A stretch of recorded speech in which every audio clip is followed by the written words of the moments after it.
Hello out there and welcome. My name is Sharon Froshin. I am the Chief Operating Officer of the Discover Your Path U platform, where we believe that every life can teach and everyone can grow. To that end, I am also the host of this show, The Connection Sessions, where we bring together practitioners, artists, marketers, entrepreneurs, spiritualists, mentors, and students in an effort to create community, connect to community, learn from each other, and grow. Today I have with me Robbin Gagliano, who I met in a group run by one of my colleagues, Beth Gray, called Practicing the Power of Intention. Practicing the Power of 8 Loving Intentions, which if you are at all interested in having a daily meditation, which is quite profound, that is a great group to sign up for and make those daily meditation calls. Robbin, you and your husband, who is a veteran, have recently started a new company called Journey to Gratitude. If you wouldn't mind, and you are also a Reiki master as well, so if you wouldn't mind sharing with us a little bit how you came to energy work and how that energy work in your life with your husband led to Journey to Gratitude. Sure. So probably about a year and a half ago, me and my husband Paul started on this spiritual journey. We had a lot of anxiety, stress, finding out where we really stood, what our purpose was. We seemed to start this journey together on different paths, but at the same time. So in the practicing in the past year or so, for me with the Reiki, I really connected. I've always felt energy. I've always had a connection to that. And so I felt a very strong pull for healing. So I went on that journey. My husband Paul felt that strong pull to heal as well. We saw a lot in the world that scared us, and we know there's a lot of healing that needs to be done out there. So the journey actually started with that. I went on my path to be a Reiki master, and my husband is currently in a shaman class to become a shaman healer. So the start of this really started with us wanting to heal and to help people heal as well. So we looked into doing that, but it evolved. And what it evolved to is the Journey to Gratitude organization, which it is still in the infant stages. We're really at the very beginning, creating how we want this to look. So we want it to be programs that are going to help people in need in the community, help people heal. The criteria for that isn't exactly there yet. As we see needs, we're going to develop that more because we do want to have a lot of programs where we help people. One of the main programs, though, that we're really working for, as you said, Paul's a vet. He was in the Navy for 6 years, and it has always been a passion of him to help vets and to help homeless vets. And he just didn't know, he knows there's a need, but he just wasn't sure how he wanted to go about that. So in talking about that a lot, we came up with a community we'd like to develop. So we want to start a community for homeless vets.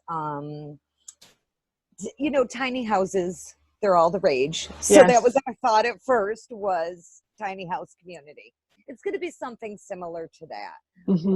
We didn't want to have a building with a bed. It's a great need. It's wonderful that there are homeless shelters out there for people who need them. But that really wasn't what we wanted. We wanted something to connect more. We wanted the vets to be able to connect with each other. We wanted it to really be a community. So what we're looking to do is to have a campground, so to speak, community with gardens, community kitchen where everybody is growing the food, teaching, having classes on nutrition, on whole foods, having everybody kind of chip in and all learn from each other, interview classes, clothes for interviews, just an array of things that are going to help them get back on their feet and whatever they may need. And of course, in that, energy healing will be offered as well. So it's at the very beginning stages. Mm-hmm. And so right now we're just working on what our plan's going to be, how we're going to get that started, and then where we're going to get donors for, because that's the major project. Mm-hmm. There are going to be little things that we'll be doing with the organization, you know, throughout the year on top of that, but that's the main one that we really want to get people involved with, to be able to help. Awesome. I Yeah. would highly suggest with such a noble project that you consider GoFundMe, because I know that I would definitely donate Oh, to that GoFundMe project. yeah, we're looking, GoFundMe. We had to get all the filing in before we could do Yeah. websites with donation buttons and all that. So we've just finished all the filing. Gotcha. I did before I retired, I worked 10 years at the American Heart Association. Oh, so you got a whole bunch of nonprofit background. Great. Yes. So I think, you know, Paul's going to divert that to me as the getting sponsors and donors. And so now that we have all the paperwork and everything started, we're going to start the donation process. That's fantastic. I love the idea of taking homeless vets back to a nature setting, because I know that having, gotten sober in a homeless program Right. and worked at the VA, what often happens is you have these street to home programs that come through, and you end up with veterans who aren't ready to be in a home by themselves yet. They haven't really done that interpersonal work to be prepared to live on their own, and all kinds of disaster happens for them, the property that they're in, and their own mental health. So Absolutely. I love the idea of taking people back to nature, because there's so much healing that can happen in a natural setting. So I just love that. There absolutely is. And I felt very strongly that we didn't want it to just be, here's your bed for a night, you're warm. Yeah. And then not have any kind of healing with that, because it's such a need. It really is. I think that getting back to nature, learning to work together, and I think that's so helpful. So really helpful. Is. In fact, for me, the getting into a homeless program and getting sober was just the funnel that led me to the energetic healing and nature and going back to ancient, religious practices and spiritual practices. Right. That it's actually, if you provide the latter first, the former isn't nearly as much of an issue. Right. So we're hoping that it can bring people some hope. Yeah, and which is so important. Yes, because I think that if you don't have that, it doesn't matter if you have a bed. You need more than that, and you need that community, and I think people who also know what you're going through, who are on the same page, who can work together. Very true. Because in homelessness, a lot of the time people, they make the mistake of thinking that people that are homeless, it was something that befell them. And there were a lot of people that I knew before I got sober, myself included, who enjoyed being homeless, because a lot of us were getting money from the VA. We were veterans. We didn't have any bills to pay. We didn't have anything to be responsible for. We had money coming in. I could live on the beach. I could hang out wherever I wanted to. The VA made everything possible for me to come take a shower, for me to get new clothes. So why would one reinvest into society if it's so simple and carefree to remain homeless? So I just love this idea of creating a community around which that positive energy is healing is happening, because we make communities on the streets really well, but they tend to be those communities where it's like, yeah, we're never getting out of here. This sucks. It's not an uplifting community. Right. And that's what we want. We want that uplifting. We want that community where everybody is working together because they want a better life. They want to be able to move forward and to get the help that they need.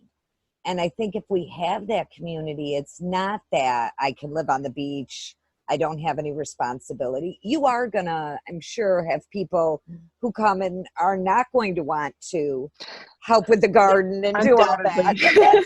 That's gonna happen. I'm glad you see that coming. Oh gosh, yes.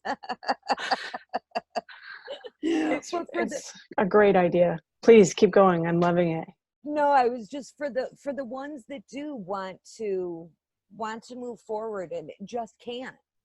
We want to get them the help that they need. And I know that one of the things that is incredibly frustrating with the mental health system, the VA, nothing's quick, for a lack of better word. Nothing No, it is not.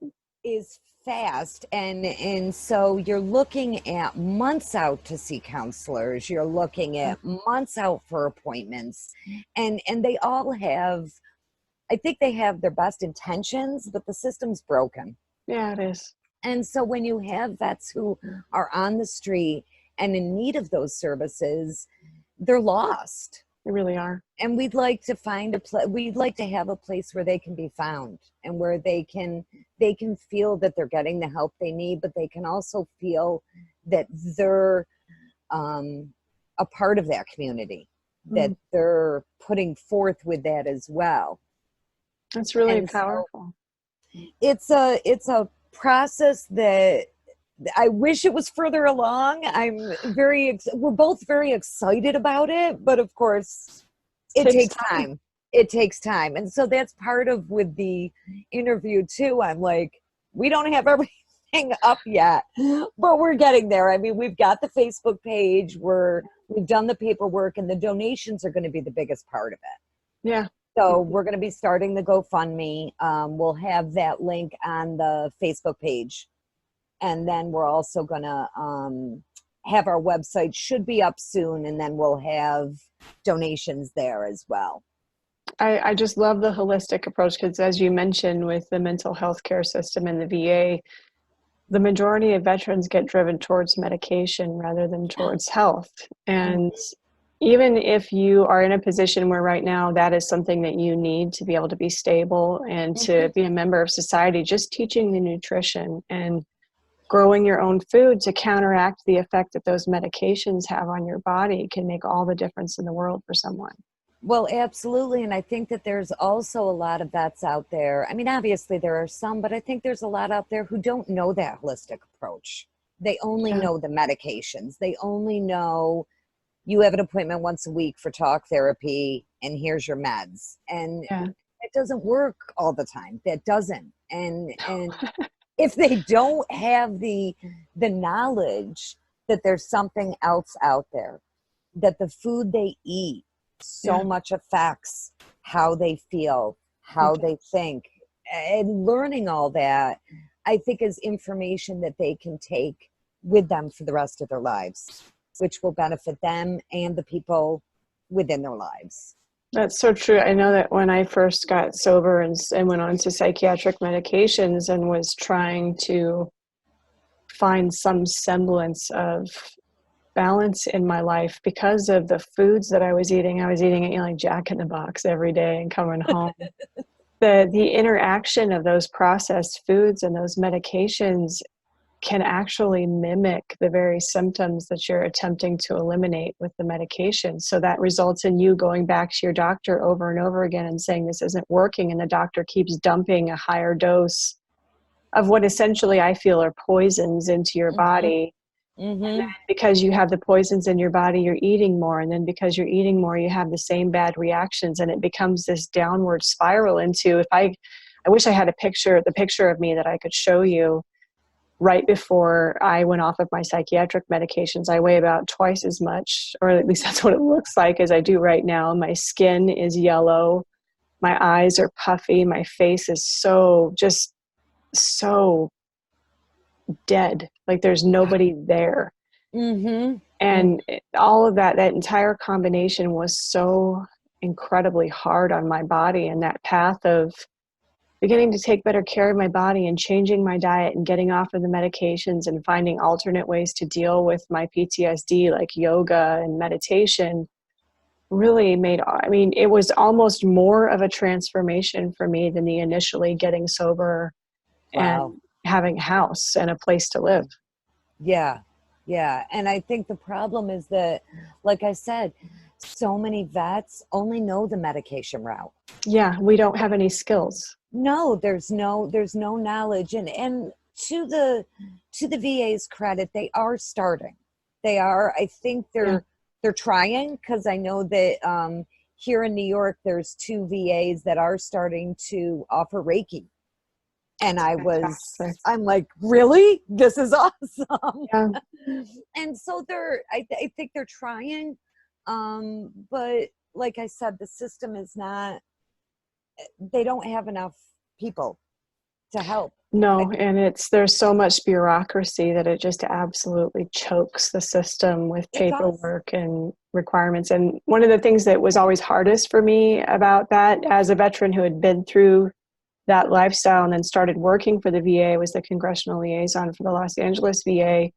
And you have these congressional representatives who pass the very laws that are causing the complication, that send their own constituents to the VA, who has to operate by the laws they pass to answer these veterans as to why it was taking so long. And it's like, you guys are the ones that are passing these ridiculous laws. Most of you have never set foot in a hospital. You have no healthcare background.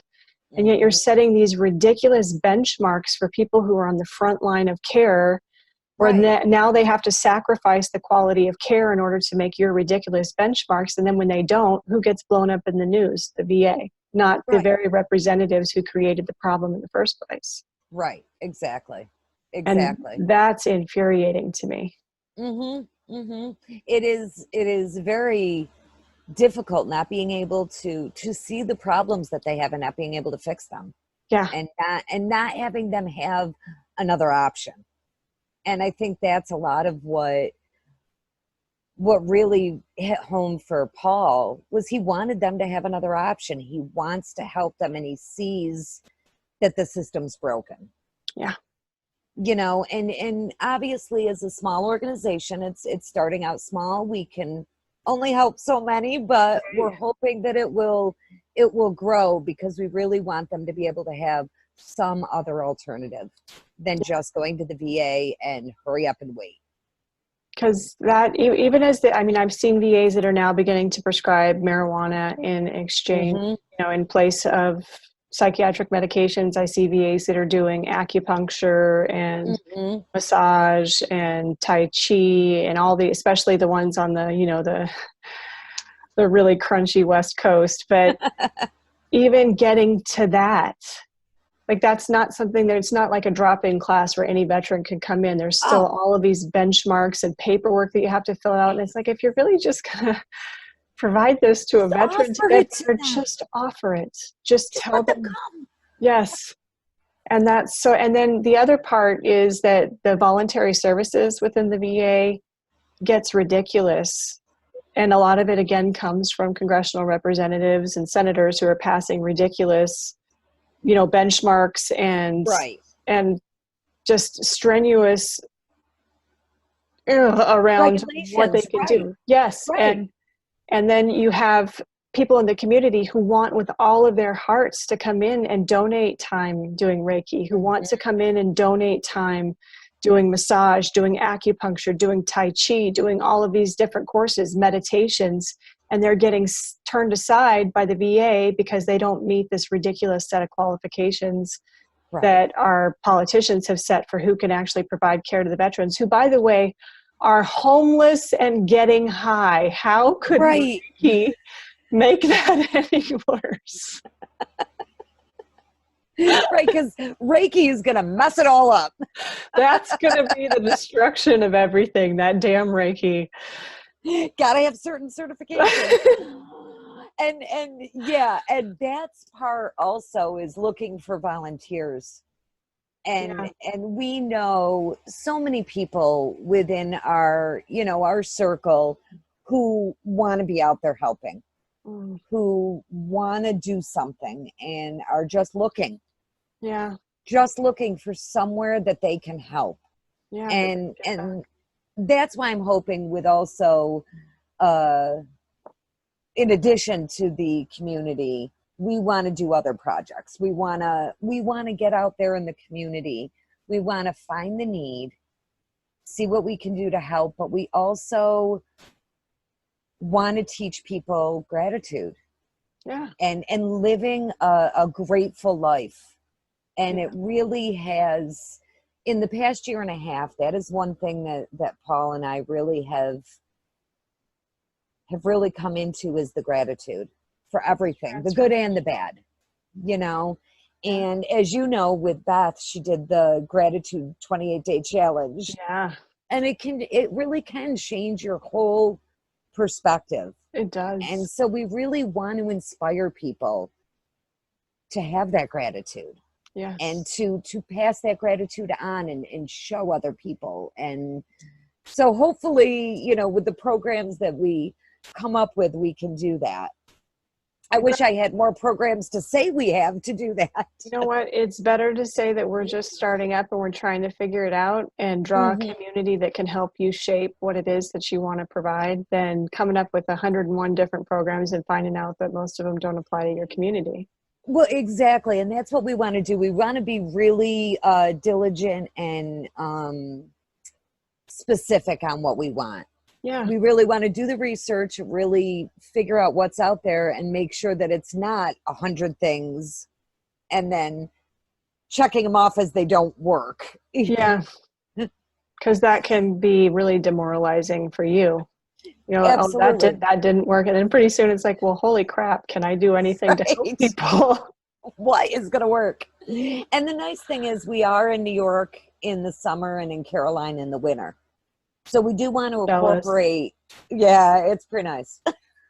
We want to incorporate the organization into both communities. Yeah. And go ahead. Oh, I was just going to say, so we've got to find out what the need is there and what the need is here. And they're going to be different. Oh, totally different. Yeah. I just love the idea, because there are so many, and I believe I was discussing this on yesterday's session. There are so many research studies now that are showing that the basis for addiction really is a lack of connection to community. Oh. So being able to, a lot of diseases actually, even so far as a portion of the cause of diabetes being that we turn to foods that are not healthy for us as a result of a lack of human connection. So this idea of creating communities that work together to address their own unique needs rather than, you know, you worked for the American Heart Association, you can't apply the same marketing, you can't apply the same programs, you can't apply the same ideas to all 50 different states. I mean, right. Each state has different dietary habits, they have different belief systems, they have different religious involvement, they have different people. So I love the idea that you're creating two different communal ideas for two different states. Yeah, and I think the community, honestly, I think it's been lost. It's been lost. There is not that sense of community that there was. And I'll say, you know, I'll take the 70s when I was growing up. You know, I grew up on a street where all the parents knew each other. They all got together. It was a community. They all helped each other. Yeah. But you don't see that as much. You really don't. And I think that needs to be brought back. The funny thing about that is Brene Brown recently wrote a really incredible book called Braving the Wilderness, The Search for True Belonging. Okay. And one of the pieces of information that she provides is that in the 1970s, there was a substantially lower amount of counties. I believe it was somewhere in the range of 27% of the United States counties were a landslide in the presidential election, which means that more people lived next to people who didn't agree with them politically. And as of 2016, in that election, 61% of our counties were landslide counties. In other words, overwhelmingly, 60% or more of the county voted for the same president, which indicates that we are living closer and closer to people who believe politically exactly as we do, while touting tolerance and diversity as the way that we should live, and yet we are less tolerant of each other. We live in echo chamber communities. We have no happiness. We don't have the ability to connect those people in our community. And all of this has been done while saying that we are progressing socially. And it's just like, where is the progression in that? There's no progression. There's degression. I know. And we love to pat ourselves on the back like we're so tolerant and we stand up for the little guy, but we have no tolerance at home. Well, and that things have changed, that we're in a world of accepting, and we're in a world of, I have seen the least acceptance in my lifetime is right now. People literally need safe spaces if they encounter someone who doesn't agree with them. And that's because we're living in these echo chamber communities where we're not brought up with opposing ideas. We're brought up with everyone agrees with us. And then our whole reality just gets shaken when somebody's like, no, that's wrong. Yeah, you like implode. You're like, what? I don't understand. It does not compute. Right. And I think that that's why also you need those communities where you have those different experiences and those different viewpoints, but you work together.